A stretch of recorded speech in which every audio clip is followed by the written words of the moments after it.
Hello दोस्तों, रिहान का commerce अब चैनल में आपका फिर से एक बार स्वागत है। अब हम आगे पढ़ने जा रहे हैं बेसिक टर्म्स एंड अकाउंटिंग में ही गुड्स के बारे में। आखिर गुड्स क्या होती है? गुड्स को माल भी कहते हैं हिंदी में। अब ये आपके लिए बहुत समझना ज़रूरी है। क्यों? क्योंकि पूरे अकाउंट में जब तक आप कॉमर्स पढ़ेंगे तब तक आपको ये वर्ड मिलेगा, और इसका मीनिंग जब तक आपको समझ में नहीं आएगा, जब तक आप कुछ भी आगे कर नहीं पाएंगे। तो सबसे मेन बात है गुड्स क्या होता है। अब अपने आप को, सबसे पहले हमने आपसे क्या बोला था कि अपने आप को, अगर आपको कॉमर्स पढ़ना है तो आपको अपने आप को व्यापार के अंदर स्थापित करना पड़ेगा। एक व्यापारी की नज़र से आपको सोचना पड़ेगा। मान लीजिए आपका खुद का व्यापार है या व्यवसाय है। अब माल हो का मतलब ये होता है कि वस्तु, सामान जिसे बेचना है। अब ये दो प्रकार का हो सकता है, या तो कच्चा माल हो सकता है या तैयार माल हो सकता है।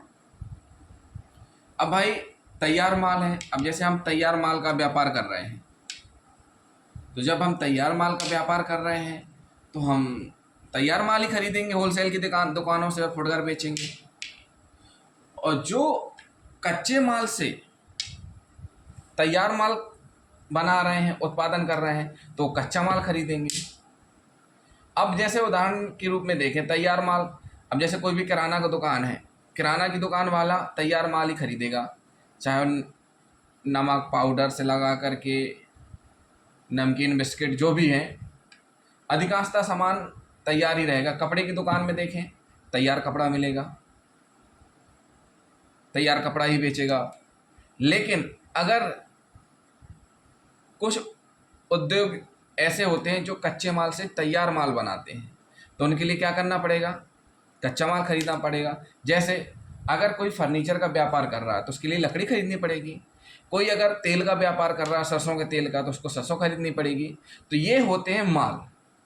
यानी व्यापार जिस भी तरह का आप कर रहे हैं, उस व्यापार में जो भी विक्रय करने के लिए खरीदेंगे, तो वो जो खरीदा जा रहा है वो माल कहलाएगा। अब इसी में और थोड़ा हम पढ़ते हैं, इसी से मिलता जुलता, परचेस, क्रय। जैसे हम बोलते हैं ना, बै कर लिया हमने माल, ये इतना, एक पैकेट बै किया, 2 पैकेट बै किया। अब आपको यहाँ उस भाषा में नहीं आना है, आपको कॉमर्स की भाषा में आना है। तो खरीदने को क्या बोलते हैं? परचेस। अब देखिए खरीदने में भी अंतर होता है भाई। यहाँ एक चीज़ आप समझ लीजिए, खरीदने का मतलब क्या हुआ। खरीदने का मतलब ये है कि अगर आप कोई व्यापार कर रहे हैं तो व्यापार में भी वही सामान क्रय हुआ माना जाएगा, वही सामान, वही माल, वही वस्तु क्रय की हुई मानी जाएगी, जिसको आपको पुनः विक्रय के लिए खरीदना है, यानी रीसेलिंग के लिए खरीदना है। अब भले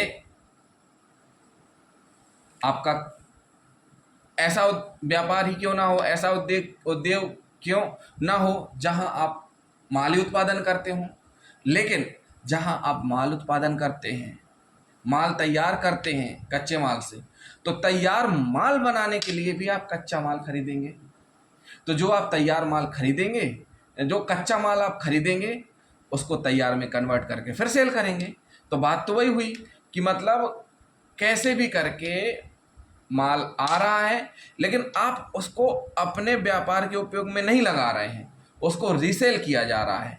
चाहे वो कच्चे माल से तैयार माल में हो, या तैयार माल को पुनः सेल के लिए।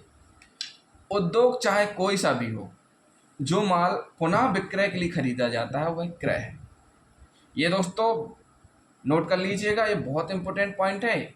ये वाला वीडियो आपके लिए बहुत इंपॉर्टेंट होने वाला है। अब जो भी आप क्या कह रहे हैं, कोई सा भी आपका व्यापार हो, चाहे कोई सा भी हो, लेकिन पुनः विक्रय होना चाहिए।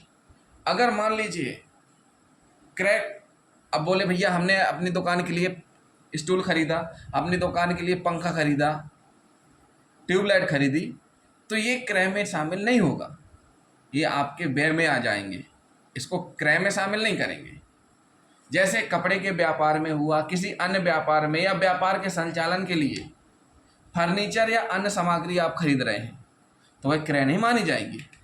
क्रय मतलब सीधी सी बात है कि आपका व्यापार चाहे जैसा भी हो, आप कोई सा भी व्यापार करें, लेकिन जो माल आपने खरीदा है उसका पुनः विक्रय होना है। चाहे आप उसी मोड में सेल करें, चाहे उस माल से तैयार करके कुछ प्रोडक्ट बनाएं और फिर सेल करें, लेकिन वो सेल होगा। तो दोस्तों ये रहा हमारा माल और क्रय के संबंध में वीडियो। दोस्तों हमारा वीडियो आपको कैसा लगा? अगर आपको पसंद आया हो तो हमारे वीडियो को सब्सक्राइब करें, लाइक करें और शेयर करें।